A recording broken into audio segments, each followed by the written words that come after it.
আমি একটা টিভি আনছি, আমার টিভিতে এখন একটা ঘোষণা শুনে যাবেন। আসসালামু আলাইকুম। শীতের সংবাদ নিয়ে আমি হাজির হলাম আপনাদের উদ্ভূতি ভাবি।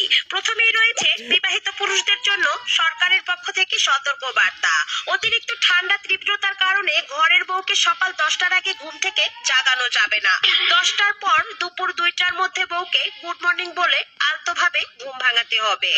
এর আগে যদি কম্বল টানাটানি করে বা পানি ঢেলে বউয়ের ঘুম ভাঙানোর চেষ্টা করা হয়, সন্ত্রাসী স্বামী হিসেবে মামলা দায়ের হবে।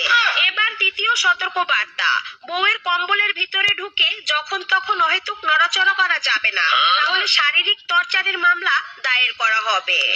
বিশেষ যে সতর্ক বার্তা রয়েছে সেটি হলো, বউকে মাসে একদিনের বেশি গোসল করাতে বাধ্য করা যাবে না, তাহলে নারী নির্যাতনের মামলায় 20 বছর কারাদণ্ড দায়ের করা হবে।